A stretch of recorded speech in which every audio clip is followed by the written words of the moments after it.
The speaker today is Cajetan Baretto. Today he's going to be giving you a presentation on high impact online presentations. The COVID-19 pandemic has changed the world, whether we like it or not. Going forward, online meetings will become the method of choice for the majority of our communication needs. To compete in this era, we need to upgrade our online communication skills. The way we appear in front of a camera, how we speak, and what we present. This course will address the essential skills required to create a high impact online presentation. They'll be in 3 sessions. In the first session, it will be about understanding the technological requirements for delivering a high impact message by using the right audio, video, lighting, connectivity, and computer devices. Then it will be communicating with an online audience, which is communicating with an online audience is vastly different than communicating face-to-face. So this part will cover the basics of creating a high impact online presentation. And lastly, the online presentation or sales pitch requires the right visual aids to convey the message. Learn how to convey your message effectively without diverting the attention away from you. Now our speaker is actually calling in all the way from Kuwait today. Cajetan is a certified trainer, public speaker, behavioral assessor, and a passionate Toastmaster. He works as a project manager for the Al Sayar Holding Group, which is based in Kuwait. Cajetan joined Toastmasters in August 2017, and in a short period has completed CC, 4 times, ALB, club sponsor, club mentor, 4 pathways, and he was also voted District Toastmaster of the Year for 2018 and 2019. And is our speaker ready? Yes. Okay, so please, without further ado, we've rehearsed it before, so just for this section, unmute yourself, please. Please welcome our speaker, Cajetan.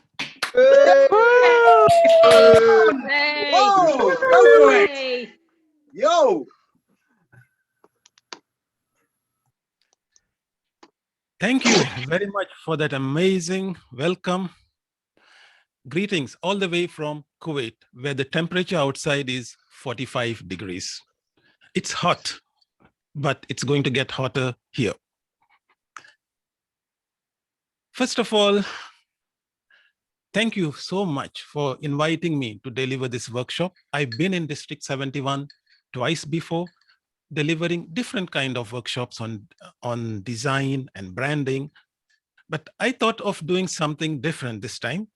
I thought of bringing all of the knowledge that I have gained over the last 1 year or so and distill it into this 40-minute workshop.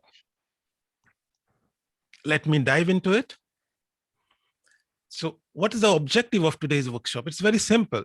How can we maximize our presence online? Because as mentioned in the introduction, this is going to be part of our life going forward.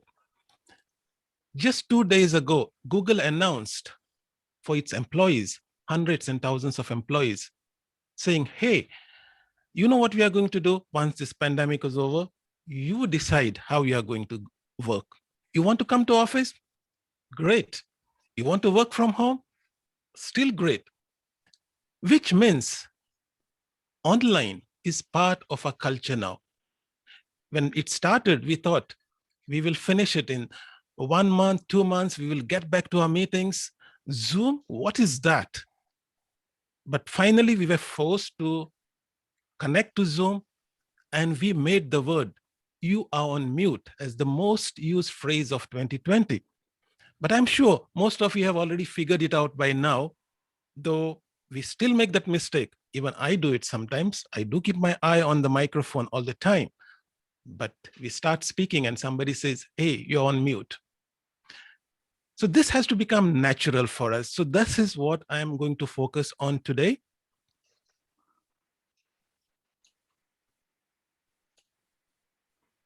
As mentioned, I am a certified trainer. I also have other hobbies. I love photography. Unfortunately, can't do much of it these days. I love scuba diving. Whenever I get an opportunity, I go to the Red Sea. And I'm also a certified kettlebell trainer. But generally, I'm a geek. I love technology. I love experimenting. I love creating solutions. And I was the first one in District 20 to create a demo Zoom meeting when the COVID started. If you want to follow me for my photography, I have my social media channels, Baretto Photography, and on Instagram, it's called Dust Storm Kuwait.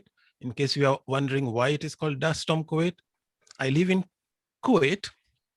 It is dusty and we get a lot of dust storms. So that's my handle.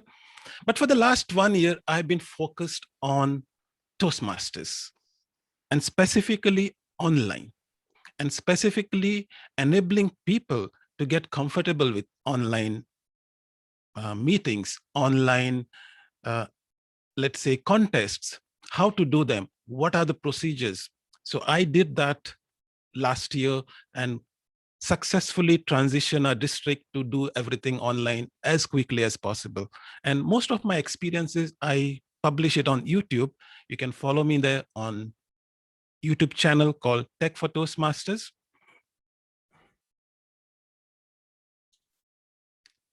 To make this meeting more hands-on, I have a support. She is Priscilla Dias. She is here with us. And she is the VP Education of Kuwait Challengers Toastmasters Club. She's also the Area 21 Director for this term, and she loves designing. You can find all of her creations on Instagram at Cake Obsessed. And looking at the picture, most of you might have figured out she's my wife. So welcome, Priscilla, to D71.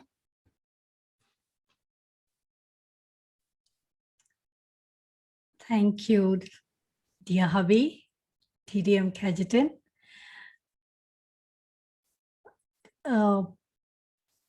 I'm glad to be here, District 71, Toastmasters, and your guest at this Fulfill Your Promise virtual conference.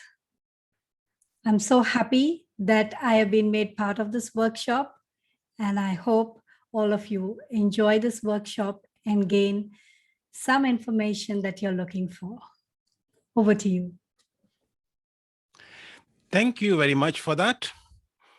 And you might be wondering, what is Priscilla doing? I will explain her role very shortly. Here are my ground rules for this session, as mentioned by our moderator.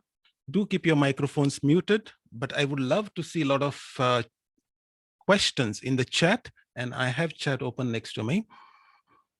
As much as possible, use the speaker view, because as you notice, I'm not using PowerPoint and I'm not using screen sharing. That means all of the content that I'm showing is coming through as a video, which means you need to be in speaker view to see it clearly. Otherwise, it might not be clear to you.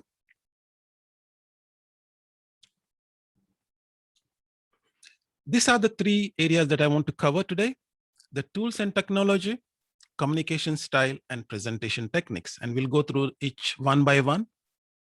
And the reason I brought Priscilla today is because she is what I would call the reference Toastmaster. What do I mean by reference Toastmaster? She is very passionate about Toastmasters. She wants to complete her educational goals. She loves giving speeches, participating in contests, and she also takes a role in leadership. But when it comes to technology, she is one of the person that would say, I have to remind you are on mute, or did you press that button? That's why we can't hear you. And this is something that most of us go through, unless you are too much into technology. But at the same time, she has reached a level now where she can present. She can give speeches online. She does club officers training online, and she gives workshops online. So I want to use that as a reference point of what we should be doing in this area, or in this time that we need to get more comfortable with the online technology, because as I mentioned, this is going to be with us for a long time. Even when we go back to work, your boss will say, instead of meeting in person, why don't we meet online? It is as effective. We save time. So this whole period that we have gone through has prepared us for a slightly different world, and we need to be prepared for it.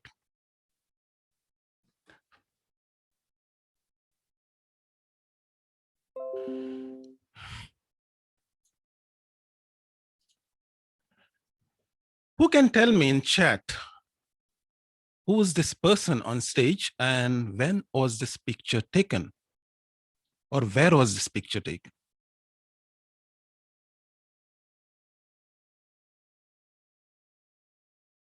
Anybody? Freddie Mercury Live Aid is absolutely correct. One of the greatest performers. Do you all agree with me? And who can tell me who is this person?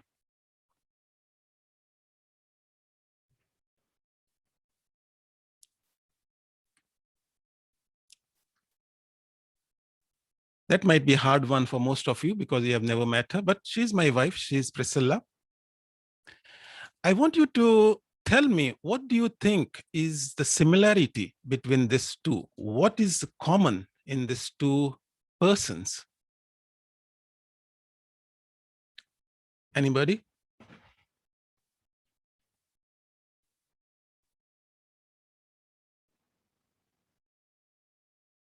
Confidence, definitely.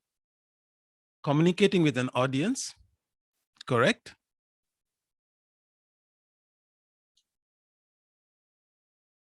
Standing up front, all of these are correct. But essentially, what they are both doing is they are delivering a performance to an audience. In the case of Freddie Mercury, he is delivering to hundreds of thousands of people at Wembley and millions on TV. On the other hand, Priscilla is at an area contest delivering an international speech to about an audience of 100. But in both cases, their performance is supported by a number of people who are working behind the scene. In the case of Freddie Mercury, hundreds of engineers would have set up that whole stadium so that everybody could hear what he's saying. So it's Freddie Mercury, but dozens and hundreds of people behind him, all working together, connecting the technology and delivering it to the audience. And the same goes for Priscilla. But what has pandemic done for us is that we have to be not only the performer, but the technology also.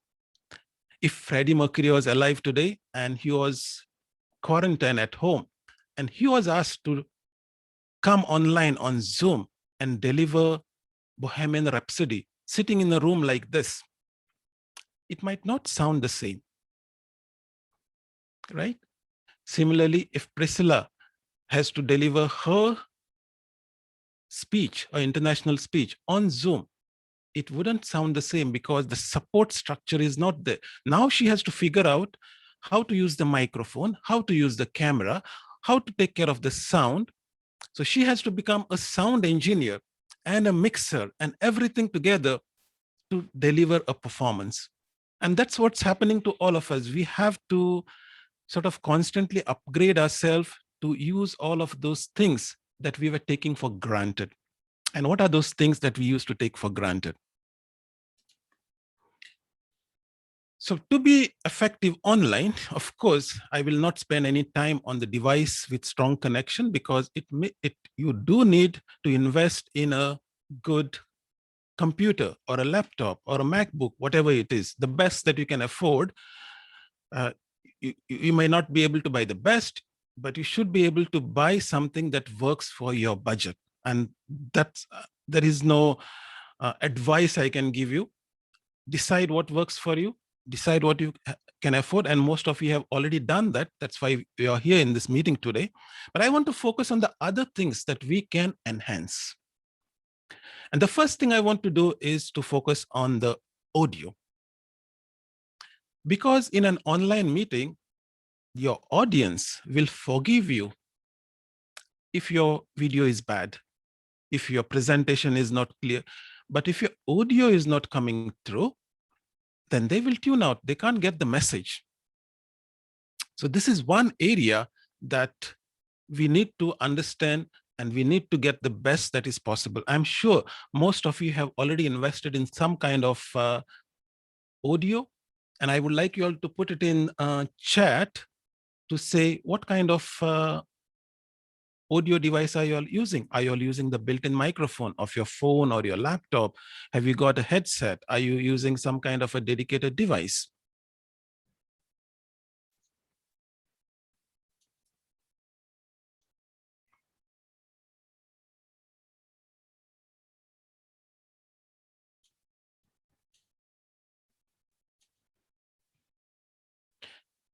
USB external microphone, just phone headset, but would like to find a good lapel microphone. Newer is a good option. Logitech built-in microphone, laptop microphone. Most of you are using laptop microphone. And this is one investment that I had made.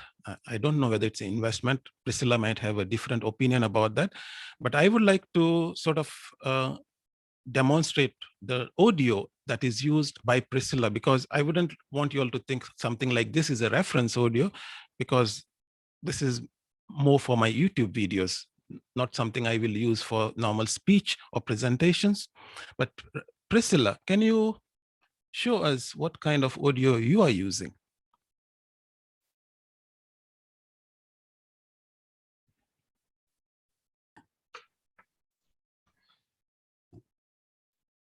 This is the device that I'm using.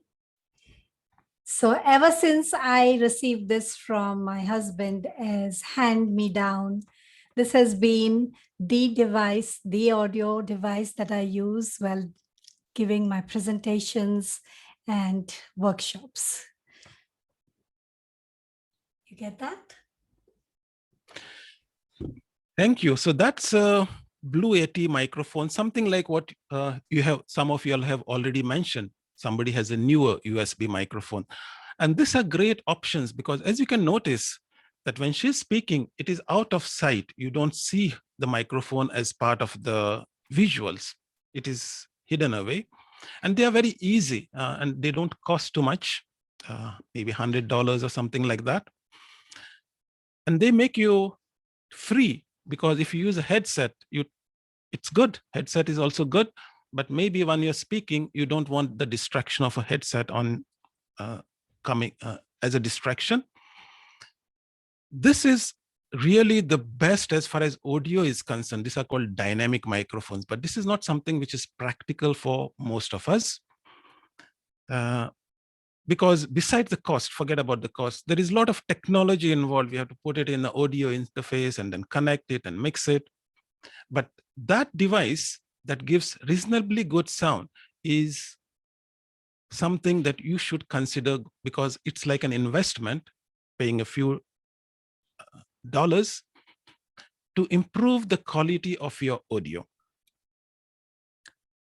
The advantage of that device is, and you will see if you invest in something like a dynamic microphone, if I were to step backwards, then you will notice that my voice becomes faint very quickly.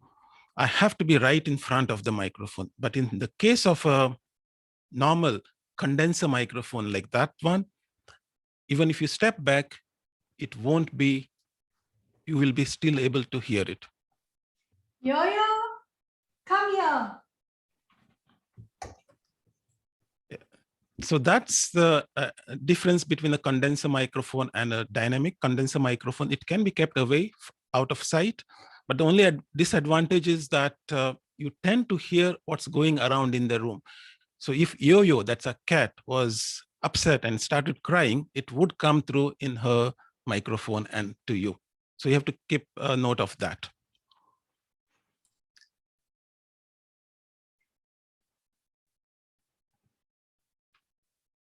Rode Wireless Go is an amazing microphone used by Magella. I use it whenever I want to deliver speeches standing up. It's a great choice. The only thing you have to worry about all the time is it's battery powered, which means you have to make sure before your meeting, is my USB microphone charged? But it's a great wireless microphone option when you want to stand and speak. So the question from Claire is, if you want to stand and speak, how far you can go? Again, it depends on the microphone. If I was to use this microphone, forget it. I won't be able to go even a little half a meter away from it, and you won't be able to hear it. In the case of Priscilla, she can go maybe a meter or so, maybe meter and a half, and the audio will still come through. The further you go away, the microphone will try to enhance the sound, which means it will pick up more and more room noise that is happening around. So if you live in a busy area where there is a lot of traffic noise coming through, then it will all come through to the audience. The choice mentioned by Magella Rode Wireless Go, it's a bit expensive, maybe $200, but that allows you to clip it, and then you're free to move around. So these are the areas that you need to understand what you want to do. Do you want to stand and deliver? Think of wireless microphone. If you want the best audio quality, a dynamic microphone like this. If you want a reasonable audio quality, then the USB microphone that was demonstrated by Priscilla, or the newer one which was mentioned in the chat, those are quite affordable ones, maybe 30, 40 pounds, you will get them. That's it. Next, we move to the video part of it. And video is, in my opinion, not as important as audio. That's why I spent so much time focusing on audio, trying to tell you that get your message right, use the best audio possible under the circumstances. In the case of Priscilla, she's using a normal web camera, a Logitech web camera. So it's nothing fancy. And what makes the video good is not the video itself, but the next item, which is the light. And that is one thing I would really want you all to focus on. Like, for example, I can see Russell sitting in a nice, bright room, and the light is coming from the side, and you can see his face lit up nicely. That's the kind of thing that you should always look for. When you're sitting in any position, where is the light coming from? If the light is coming from in front of you, that's the best way. If the light is coming from the side, maybe try to put some white cloth or something so that there will be a reflection coming back on your face. Ideally, if you're delivering something during daytime, then something like what Russell has done is the ideal solution. But if you're doing during nighttime, then you need to consider placing lights right in front of you, not above, but right in front of you. In the case of Priscilla, what I have done is I have placed 2 LED panels, cheap one, not very expensive, just and not in front of her, but on the side, so that if you put it in front of her, then it will go straight into the glasses and you'll see the reflection. But when you place it on the side, then you don't see it. Can we see the type of light that you are using, Priscilla? Yeah, so this is, you also get some cheap ring lights in the supermarkets. They work just as well. 2 of them on the side, and you're good to go.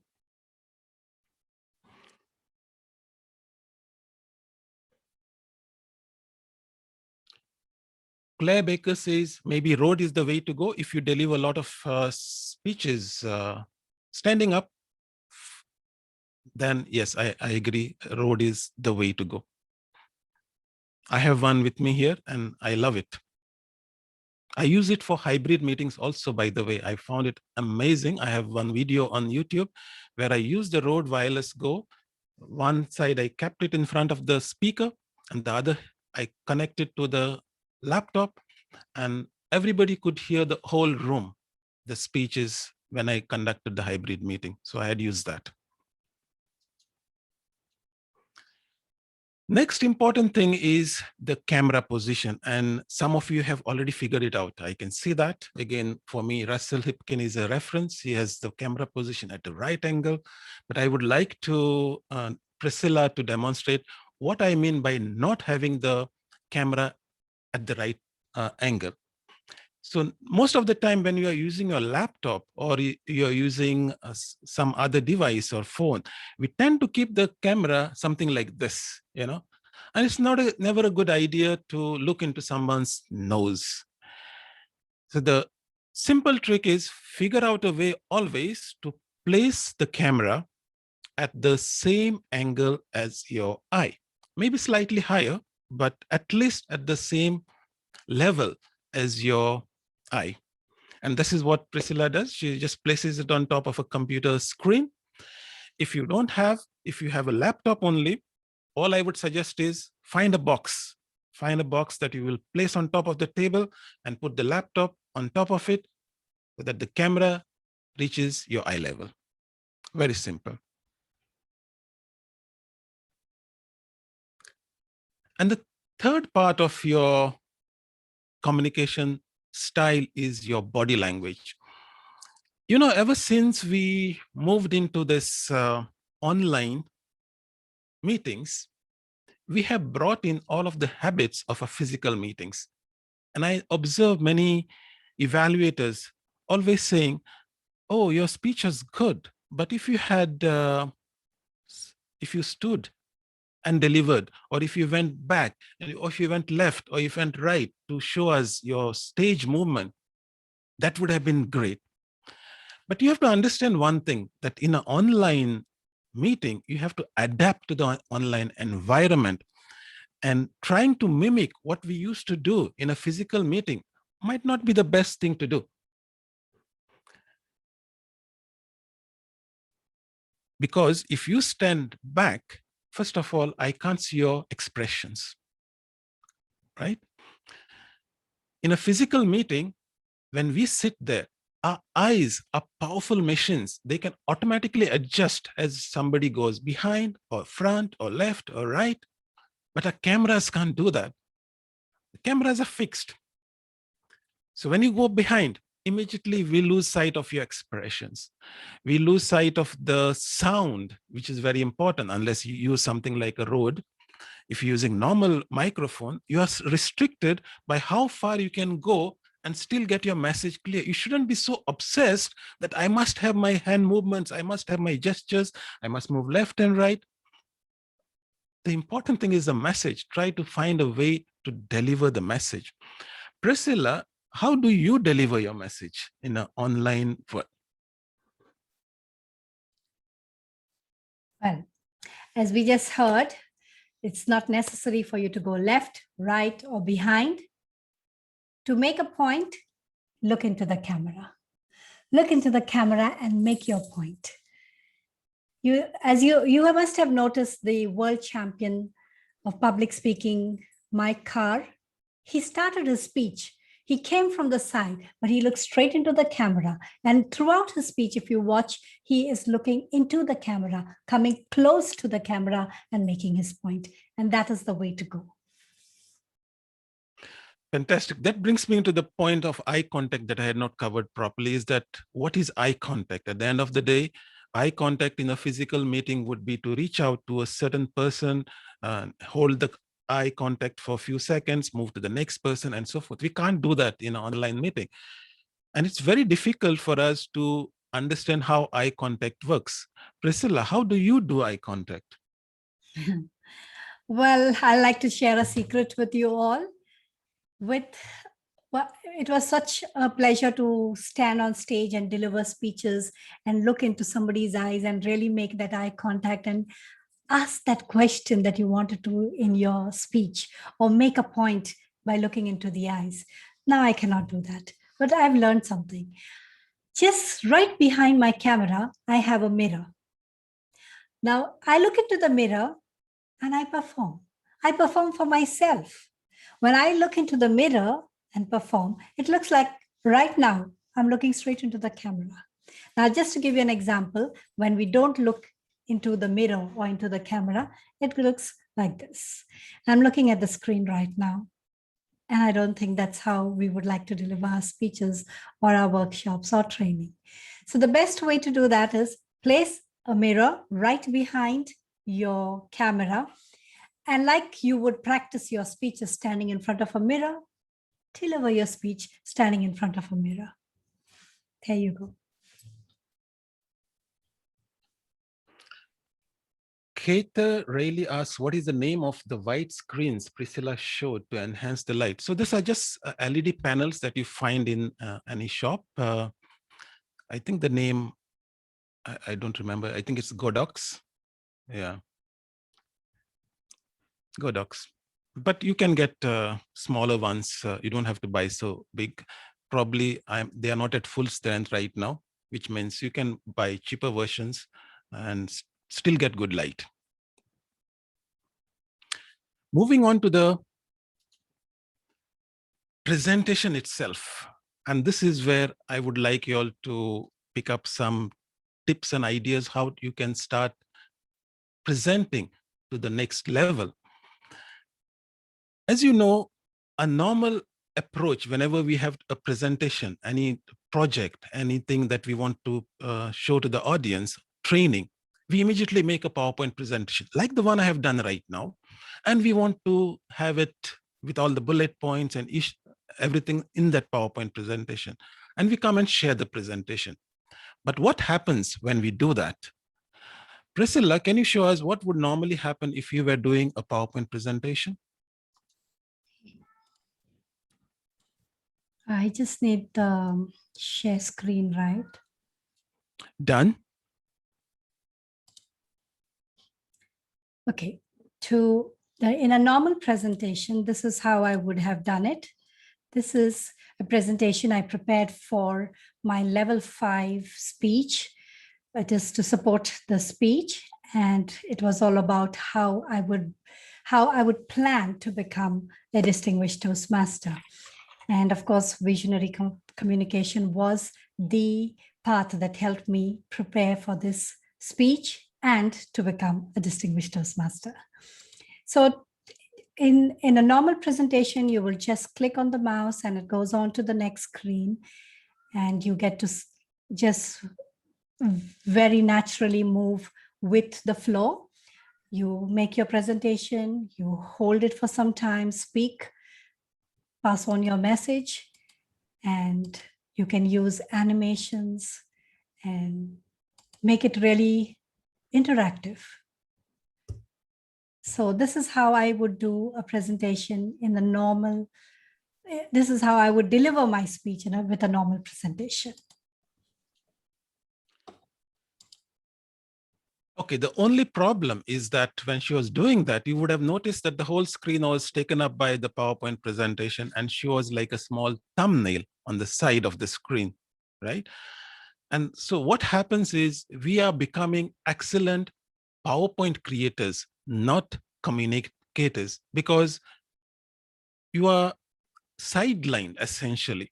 Your whole preparation is about what the audience sees on the big screen. And whatever message you have is through that PowerPoint presentation. And that's not what Toastmasters is all about. Toastmasters is getting your message across.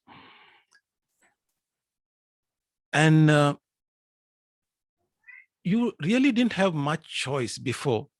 You had to stop the PowerPoint, maybe speak, then open the PowerPoint, which was quite complicated until recently that Zoom introduced the PowerPoint as a virtual background. And ever since I showed Priscilla that has become her means of presentation whenever she gives any sort of trainings. Priscilla, can you show us how you do your PowerPoint as virtual background? Sure.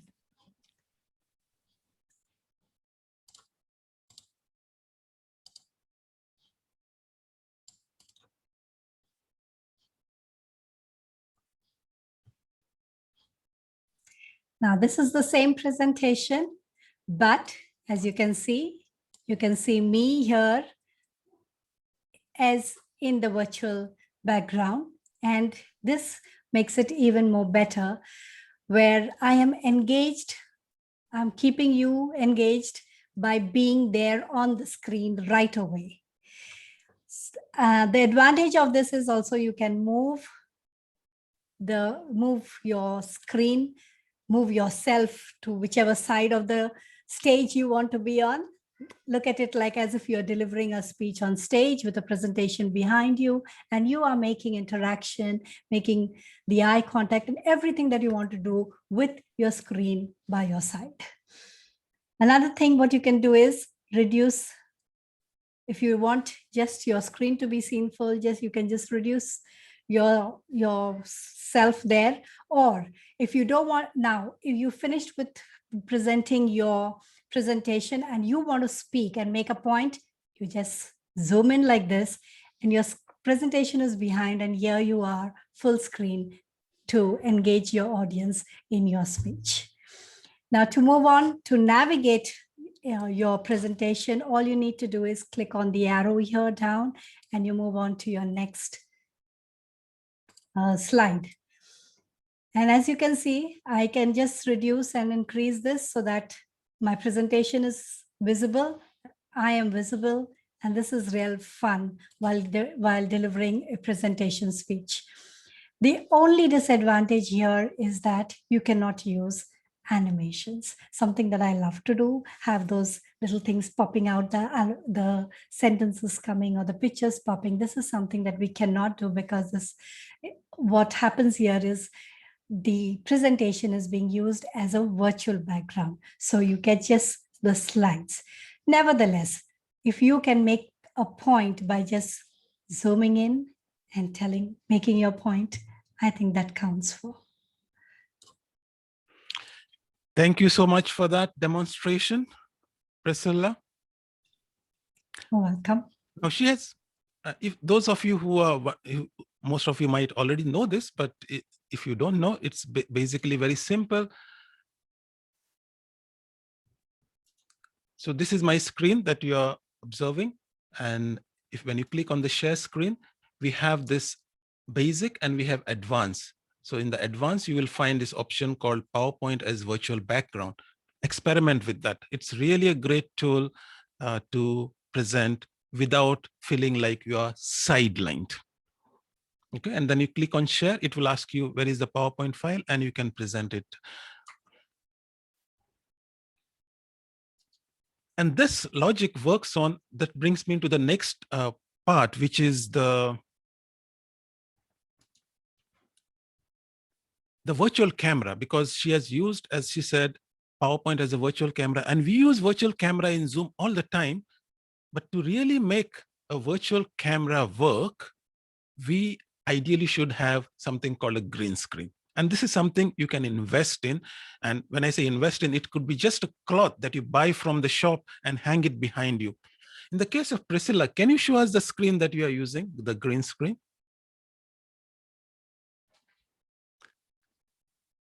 Can you disable your virtual background so we know the screen that you're using?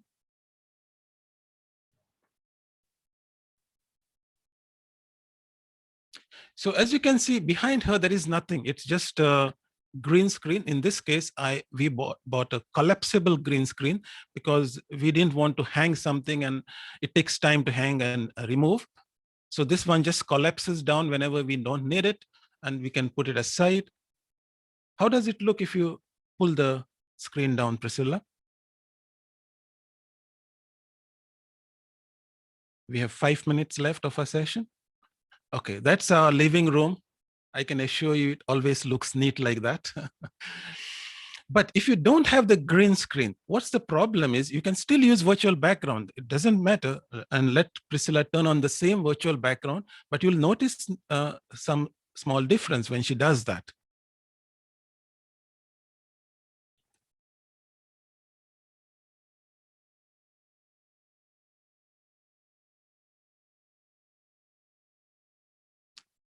Okay, so here the virtual background is used without the green screen, but you will notice that the chair that was visible before has suddenly disappeared because this virtual screen without the green screen works on the principle of artificial intelligence. It tries to detect the face of the person and then only keeps that face and then remove everything else.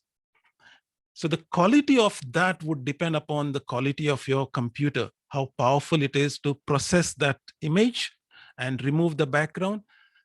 And so if your laptop is not very powerful, you will notice that when you, like when Priscilla moves now, for example, hands, you will notice that it is really struggling to figure out where is the movement, what to remove, what not to remove. Okay. And again, as I said, that depends really on the quality of your computer. But if she pulls up the green screen and then goes to, let me show you while she's doing that, what happens.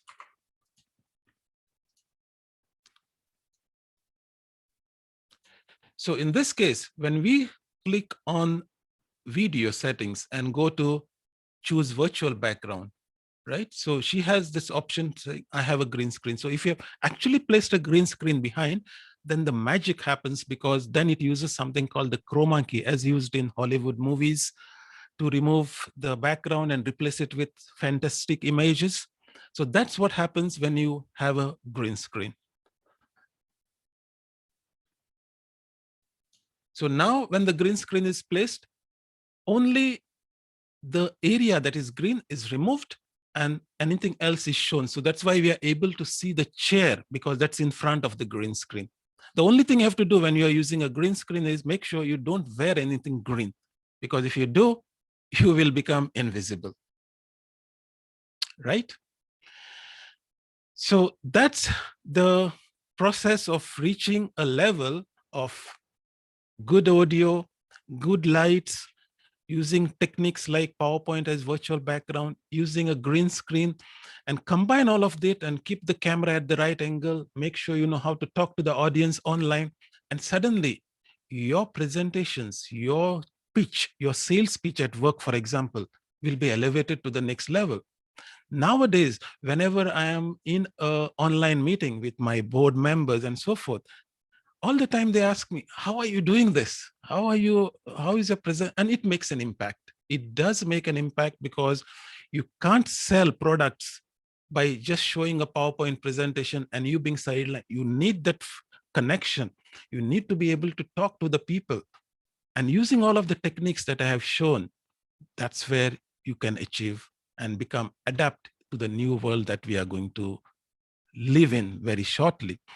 And the last part that I would like to cover, and not cover, but just mention, because this wouldn't be out of the scope of this presentation, because this is really where you get into what we call virtual camera. Because now, as you notice, when I want to deliver this speech, I am able to show you my camera. I'm able to show you my presentation. I'm able to show you that I have reached my end of my time, because it shows me that it's 40 minutes already. Why is that? Because here I have added to the next level. Okay, you learned the Zoom, you mastered it, you know how to do the virtual background, you know how to use PowerPoint as virtual background. What's the next step? How can you elevate your presentation to the next level? This is where you can start thinking about learning additional things. In this case, I'm using a software called Open Broadcast Software to generate all of this imagery and then presenting it as a camera to you as the audience. I have plenty of videos on my YouTube channel explaining how we can do this. In fact, I have a video which shows you, if you are brave enough, in 5 to 10 minutes, you can do something like this. Okay, how does that sound? Okay, I cannot do a training on how to do this, but I can assure you it's pretty simple to do. You just need to invest the time, and it's completely free. I'm not promoting anything that costs money other than the audio and perhaps some lights. But rest is all of our ingenuity to adapt to the online world. My time is up. I will now hand over to the MC for any question and answer sessions. Thank you very much, Cajetan. That was really, really insightful. And I love the smooth transitions from your camera to your virtual presentation. Does anyone in this Zoom room have any questions for Cajetan? If you could raise your hand. Okay, yes, Justin. How you doing? Thank you very much for a wonderful presentation there. One of the things that strikes me when I'm doing any online meetings is that if you're sharing your screen, For example, on MS Teams, I know this is Zoom, but you seem to have a disconnect with the audience. You can't see the audience if you just have the one screen. And I just wondered, I mean, I do have a second laptop, so I join that meeting. I can see people, but is there any other suggestions as to how you can be engaged and see the audience as you're delivering your online content? Yes. So do you do a lot of trainings, Justin? It's no more to do with meetings, with Meetings, larger audiences, basically. Because for me, of course, as I said, I do like this. I do virtual camera with OBS. Whatever I want to present, it all goes through that, which means I'm always aware of the audience. Because all the cameras are available, I can see the chat. This is, but I understand. And by the way, I use this for Microsoft Teams. I use it for Cisco WebEx. I use it for everything. So for me, it's my virtual camera that is presented to the audience. But if not, yeah, a dual monitor probably could be a solution. But ever since I jumped into this bandwagon of presentation, I have never looked back, because you find the problem, then you solve it this way. Thank you. Thank you very much for that question, Justin. We've got a question from Srinivas. Hello, Cajetan. Thank you very much for the Hey, presentation. Srinivas. Yeah, Srinivas is from Kuwait, by the way, a very good friend of mine. Thank you very much, Cajetan, for your presentation. It was very educational and very enlightening. My question is, if I'm using OBS for a live stream, how do I communicate, or how do I get all the participants together to have an interaction? Okay, this is a little advanced topic in the sense that you can do all of those things, but you will have to do your live streaming using OBS, not using Zoom.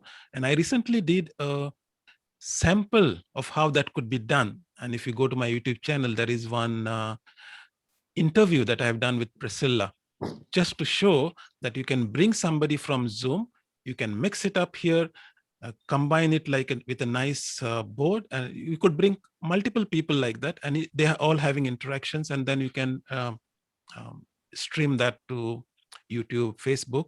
Of course, in Zoom itself, now we have this multiple spotlighting feature, and this is what most people are doing. So they are streaming from Zoom, but then they will spotlight the key speakers, the panelists, for example, and that would sort of, but the only problem is that while you are streaming, the streaming people might not see the same thing, at least on YouTube. They will see a different view.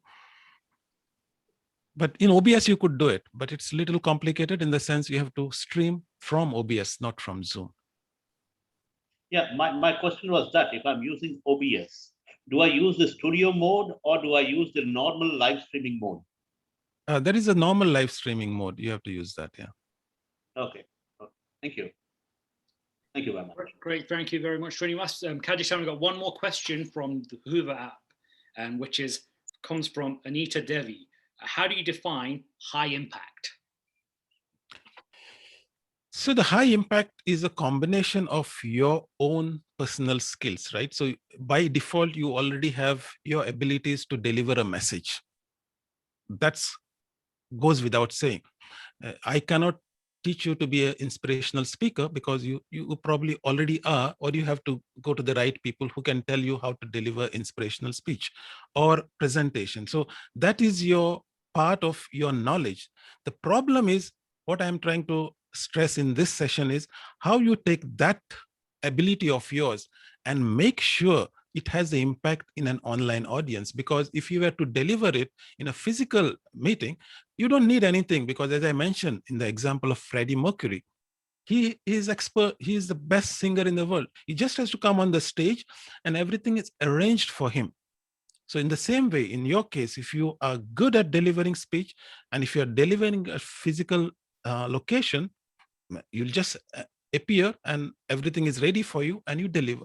But because you're doing it for online, you need to now look at all of this finer things. How do I match my abilities with the technicals that I required. And all trainers, all presenters are now going through this process. How do I do it? What do I learn next? How do I make myself stand out from the others? And you do that by investing a little bit here, a little bit there, add something more to it, and then deliver your message. Great, thank you very much. Cajetan, have you got any last words for everyone? Thank you very much for this opportunity. I really enjoyed it. I love the interaction. I will continue creating content like this, and I post it on YouTube. Any questions you have, you want to contact me, you can leave a comment on YouTube. I have an email also. I will post it here for everyone.